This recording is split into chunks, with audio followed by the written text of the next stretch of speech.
ભક્તો, આજે અમે તમને એક એવી કથા સંભળાવી રહ્યા છીએ જેને સાંભળીને તમારા જીવનમાં સુખ શાંતિ બની રહેશે. તો ચાલો કથા શરૂ કરીએ. જો તમે આ કથા સાંભળી રહ્યા છો તો તેને સંપૂર્ણ રીતે સાંભળો. આ કથાને અડધી અધૂરી છોડવાની ભૂલ ન કરો, કારણ કે આ પવિત્ર કથાને સંપૂર્ણ રીતે સાંભળવાથી તમને ઈચ્છિત ફળ મળશે. તેથી આ કથાને સંપૂર્ણપણે સાંભળો. જો તમે શિવભક્ત છો તો ભોલેનાથનો અનાદર ન કરો.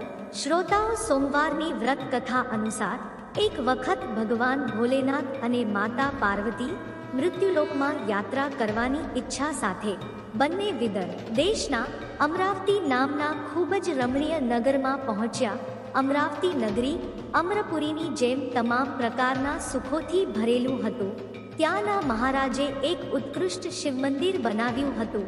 ભગવાન શંકર અને માતા પાર્વતીએ તે મંદિરમાં રહેવાનું શરૂ કર્યું. એક દિવસ માતા પાર્વતીએ ભગવાન ભોલેનાથને પ્રસન્ન જોઈને મનોરંજનની ઈચ્છા સાથે કહ્યું, હે પ્રાણનાથ, આજે આપણે બંને સોગઠાબાજી રમીશું. તે જ સમયે મંદિરના પૂજારી પૂજા કરવા આવ્યા. એટલે ભગવાન શિવે બ્રાહ્મણને કહ્યું, બ્રહ્મદેવ, અમારો નિર્ણય તમે કરો. હારેલાને હાર્યા કહેજો, જીતેલાને જીત્યા કહેજો. એક બાજી પૂરી થતાં શિવજીએ પૂછ્યું, બોલો બ્રહ્મદેવ, કોણ જીત્યું?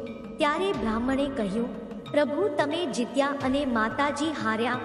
3 વખત આવી રીતે જ બ્રાહ્મણે કહ્યું, પ્રભુ જીત્યા અને માતાજી હાર્યા. હકીકતમાં ત્રણેય બાજી માતાજી જીત્યા હતા. એટલે માતા પાર્વતીને ખૂબ ગુસ્સો આવ્યો અને બ્રાહ્મણને જૂઠું બોલવાના કારણે શ્રાપ આપવા તૈયાર થઈ ગઈ.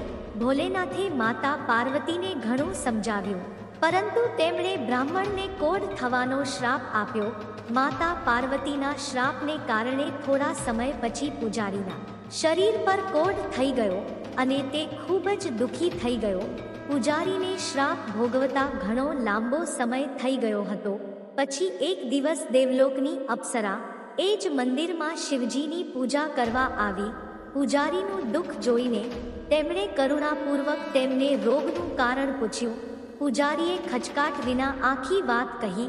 અપ્સરાએ કહ્યું, હે પૂજારી, હવે બહુ દુઃખી ન થાઓ. ભગવાન શિવ તમારા દુઃખને દૂર કરશે. તમે બધા વ્રતોમાં શ્રેષ્ઠ શ્રાવણમાં સોમવારનું વ્રત ભક્તિભાવથી કરો.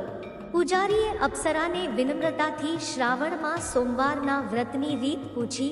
અપ્સરાએ જણાવ્યું કે સોમવારે ભક્તિભાવ સાથે વ્રત કરો, સ્વચ્છ કપડાં પહેરો, સાંજના સમયે પૂજા પછી અડધો શેર ઘઉંનો લોટ લો, તેના 3 ભાગ બનાવો અને પ્રદોષકાળમાં ભગવાન શંકરની પૂજા ઘી, ગોળ, દીવો, નૈવેદ્ય, સોપારી, ફળ, બેલપત્ર, ચંદન, અક્ષત, પુષ્પ વગેરે દ્વારા કરો. તે પછી શિવને 3માંથી 1 ભાગ અર્પણ કરો. બાકીના 2ને શિવનો પ્રસાદ માનીને હાજર લોકોમાં વહેંચો અને તમે પણ પ્રસાદ લો. આ પદ્ધતિથી શ્રાવણમાં સોમવારે વ્રત કરો. શ્રાવણના છેલ્લા સોમવારે 1.25 શેર અથવા 1.25 કિલો પવિત્ર ઘઉંના લોટને શેકીને તેમાં ઘી અને ગોળ મિક્સ કરી ચૂરમા બનાવો. ભગવાન ભોલેનાથને ભોગ અર્પણ કર્યા પછી હાજર ભક્તોમાં વહેંચો. ત્યારબાદ પરિવાર સાથે પ્રસાદ લો તો ભગવાન શિવની કૃપાથી બધી જ ઈચ્છાઓ પૂરી થાય છે. ભક્તો, આમ કહીને અપ્સરાઓ સ્વર્ગમાં જતી રહે છે. બ્રાહ્મણે નિયમાનુસાર શ્રાવણમાં બધા સોમવારના વ્રત રાખ્યા અને ભગવાન શિવની કૃપાથી રોગમુક્ત થઈને સુખેથી રહેવા લાગ્યા. થોડા દિવસ પછી શિવ પાર્વતી ફરી એ મંદિરમાં આવ્યા. બ્રાહ્મણને રોગમુક્ત જોઈને માતા પાર્વતીએ બ્રાહ્મણને રોગમુક્તિનો ઉપાય પૂછ્યો તો બ્રાહ્મણે શ્રાવણ સોમવારની વ્રતની કથા કહી. ખૂબ જ ખુશ થઈને બ્રાહ્મણને વ્રતની પદ્ધતિ પૂછીને પોતે જ વ્રત કરવા તૈયાર થઈ ગયા. વ્રત કર્યા પછી તેની મનોકામના પૂરી થઈ અને તેનો રિસાયેલો પુત્ર સ્વામી કાર્તિકેય પોતે જ માતાનો આજ્ઞાકિત બની ગયો. કાર્તિકેયને પોતાના મનના આ પરિવર્તનનું રહસ્ય જાણવાની ઈચ્છા થઈ. તેણે માતાને કહ્યું, હે માં, તે એવો કયો ઉપાય કર્યો જેથી મારું મન તમારા તરફ આકર્ષિત થયું? માતા પાર્વતીએ તેને એ જ શ્રાવણમાં બધા સોમવારની વ્રત કથા કહી. કાર્તિકેય કહ્યું, હું પણ આ વ્રત કરીશ, કારણ કે મારો પ્રિય મિત્ર બ્રાહ્મણ ખૂબ દુઃખી છે અને પરદેશ ગયો છે. મને તેને મળવાની ઘણી ઈચ્છા છે. કાર્તિકેયે પણ આ વ્રત કર્યું અને તેનો પ્રિય મિત્ર મળી ગયો.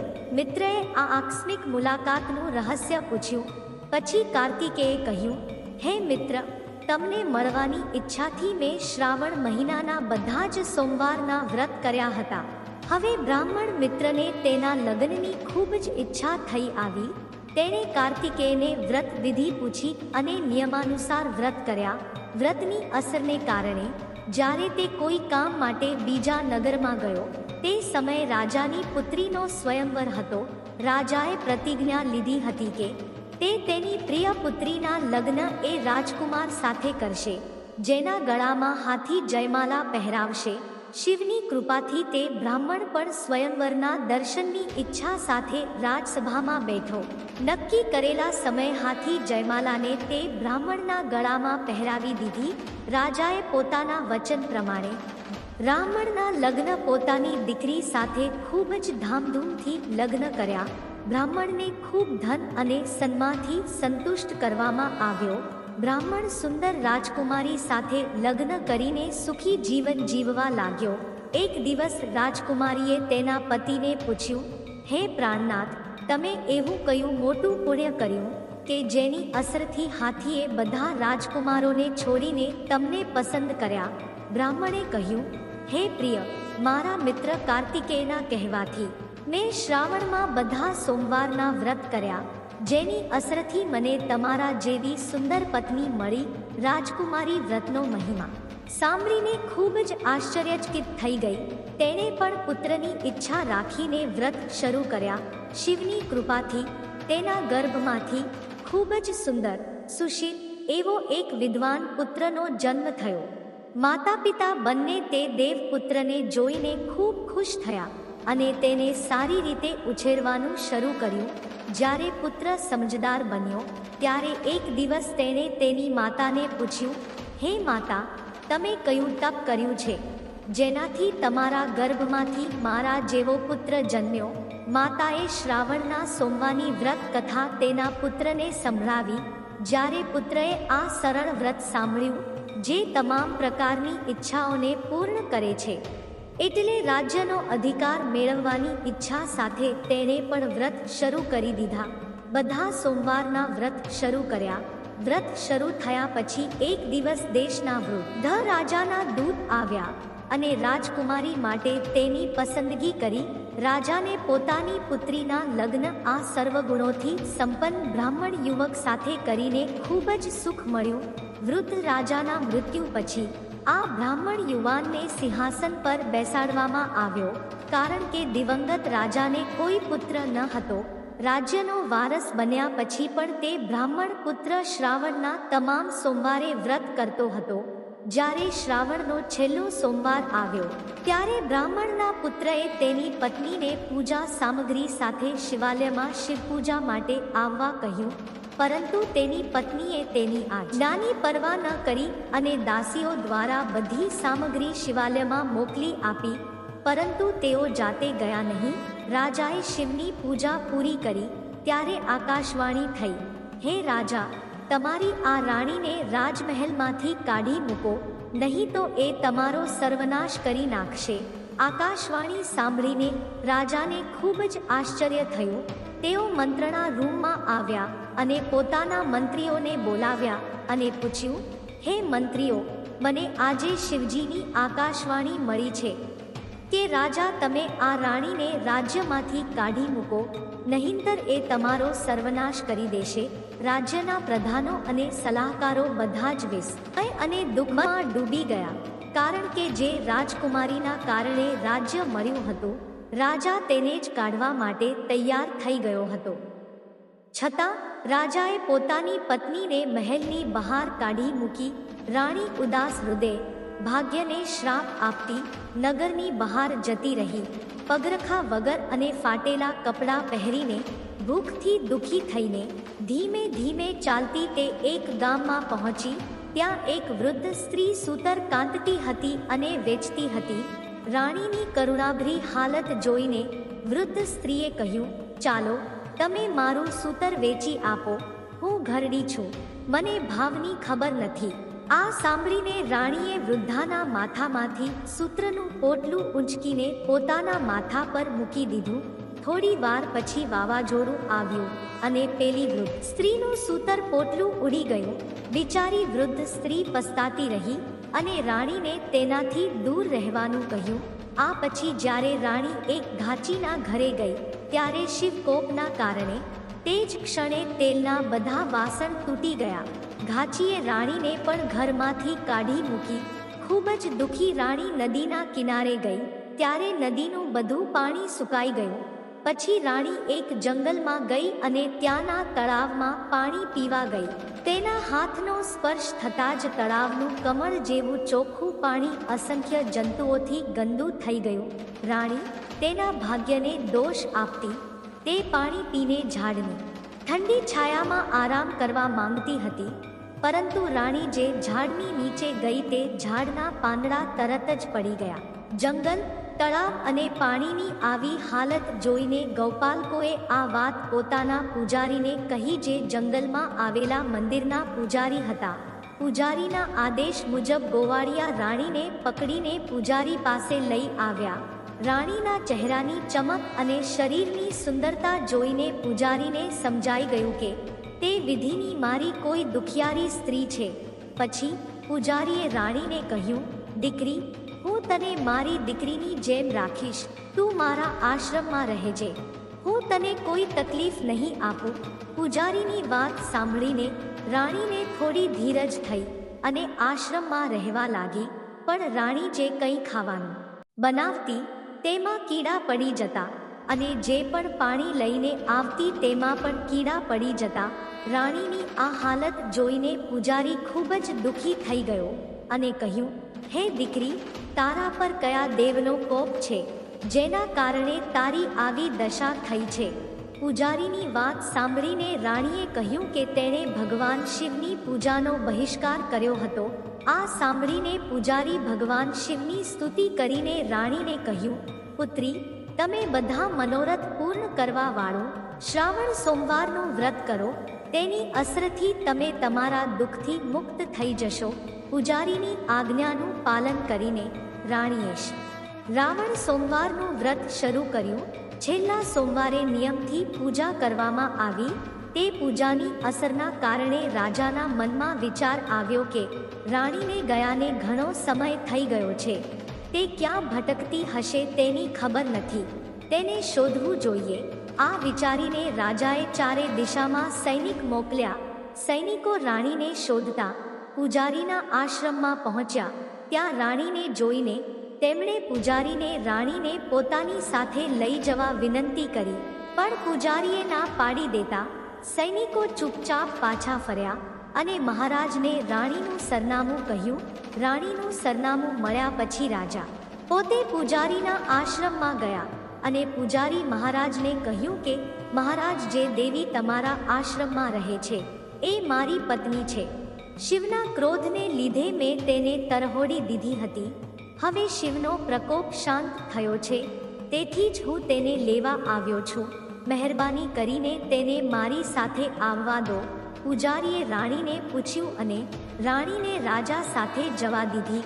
પૂજારીનો આદેશ મળ્યા બાદ રાણી રાજી થઈ ગઈ અને પૂજારીને પગે લાગીને રાજા સાથે મહેલમાં આવી. નગરવાસીઓએ નગરને રાણીના ભવ્ય સ્વાગતમાં શણગારી દીધું. ઘર ઘરમાં મંગળ ગાન ગાવામાં આવ્યા. સાવન સાથે જોડાયેલી એક કથા અનુસાર માતા પાર્વતીનો જન્મ પર્વતરાજ હિમાલયના ઘરમાં થયો હતો. માતા પાર્વતી બાળપણથી જ ભગવાન શિવની પૂજા કરતા હતા. ભગવાન શિવને પોતાના પતિ તરીકે પામવા માટે તે ગંગા કિનારે સાવનમાં સોમવારનું વ્રત કરે છે. આ સમયગાળા દરમિયાન તેણે ભોજન પણ લીધું ન હતું અને થપેડાના સૂકા પાંદડા ચાવીને સમય વિતાવ્યો હતો. આકરા વરસાદમાં સતત ઉપવાસ કર્યા અને શ્રાવણના મુશળધાર વરસાદમાં ખુલ્લા આકાશ નીચે ખોરાક અને પાણી લીધા વિના સમય પસાર કર્યો હતો. આ મુશ્કેલ પૂજા જોઈને તેમના પિતાને ખૂબ જ દુઃખ થયું. એક દિવસ દેવી પાર્વતીની પૂજા જોઈને નારદ મહારાજ હિમાલયના મહેલમાં આવ્યા. નારાયણ નારાયણ. પ્રણામ દેવર્ષિ નારદ, તમારું સ્વાગત છે. કહો કે હું તમારી શું સેવા કરી શકું? ગિરિરાજ, હું ભગવાન વિષ્ણુના મોકલવા પર અહીં આવ્યો છું. તમારી પુત્રી પાર્વતીએ ખૂબ જ કઠોર તપ કર્યું છે. આનાથી પ્રસન્ન થઈને તે તમારી પુત્રી સાથે લગ્ન કરવા માંગે છે. હું આ સંદર્ભમાં તમારો અભિપ્રાય જાણવા માંગુ છું. દેવર્ષિ નારદ, તમે આ પ્રસ્તાવ સંભળાવીને મારી બધી ચિંતાઓ દૂર કરી દીધી છે. જો વિષ્ણુ પોતે મારી દીકરી સાથે લગ્ન કરવા માંગે છે તો પછી મને શું વાંધો હોઈ શકે? તે જ સાચો બ્રહ્મ છે. દરેક પિતાની ઈચ્છા હોય છે કે તેમની દીકરીને તમામ સુખ મળે. પિતાની સફળતા એ વાતમાં રહેલી છે કે તેમની પુત્રીએ પતિના ઘરે જઈને અને પોતાના પિતાના ઘર કરતાં પણ વધારે સુખી રહે. પર્વતીય રાજા હિમાલયની મંજૂરી મેળવી નારદજી વિષ્ણુ પાસે ગયા અને તેમને લગ્ન નિશ્ચિત હોવાના સમાચાર આપ્યા. જ્યારે પાર્વતીને આ લગ્ન વિશે ખબર પડી ત્યારે તેમના દુઃખની કોઈ સીમા ન હતી. સખીએ પૂછ્યું, પાર્વતી, ભગવાન વિષ્ણુ સાથે લગ્ન થવાની વાત સાંભળીને તમે ઉદાસ કેમ થઈ ગયા? પાર્વતીએ જવાબ આપ્યો, મેં ભગવાન ભોલેનાથનું સાચા દિલથી વર્ણન કર્યું છે, પરંતુ મારા પિતાએ મારા લગ્ન વિષ્ણુ સાથે નક્કી કર્યા છે. હું એક વિચિત્ર ધર્મ સંકટમાં છું. હવે મારે શું કરવું જોઈએ? મારો જીવ ત્યાગવા સિવાય બીજો કોઈ રસ્તો બચ્યો નથી. સખીએ કહ્યું, ના પાર્વતી, આવી અશુભ વાતો મોંમાંથી ન કાઢવી જોઈએ. સંકટના સમયે આપણે ધૈર્યથી કામ કરવું જોઈએ. સ્ત્રીના જીવનનું સાર્થકતા એમાં રહેલી છે કે એક વખત પતિ તરીકે સ્વીકારી લીધા પછી આપણે જીવનભર તેની સાથે જ જીવવું જોઈએ. સાચી શ્રદ્ધા અને નિષ્ઠાની સામે ભગવાનને પણ સમર્પણ કરવું પડે છે. હું તમને ગાઢ જંગલમાં લઈ જાઉં છું, જ્યાં આધ્યાત્મિક સાધનાનું કોઈ સ્થાન હોય અને જ્યાં તમારા પિતા તમને શોધી ન શકે. ત્યાં સાધનામાં લીન થઈ જજો. મને વિશ્વાસ છે કે ભગવાન તમને જરૂર મદદ કરશે. તેની સખીની વાત સાંભળીને દેવી પાર્વતીએ પણ એવું જ કર્યું. ઘરે દીકરી ન મળતા પર્વતરાજ હિમાલય ખૂબ જ ચિંતિત થઈ ગયા. મારી દીકરી ખબર નહીં ક્યાં ગઈ છે. મેં તેની સાથે વિષ્ણુના લગ્ન કરવાની પ્રતિજ્ઞા લીધી છે. જો ભગવાન વિષ્ણુ વરયાત્રા લઈને આવી જશે અને જો દીકરી ઘરમાં ન હોય તો બહુ મોટું અપમાન થશે. હું ક્યાંય મારું મોઢું પણ નહીં બતાવી શકું. મારે પાર્વતીને શોધવું જ પડશે.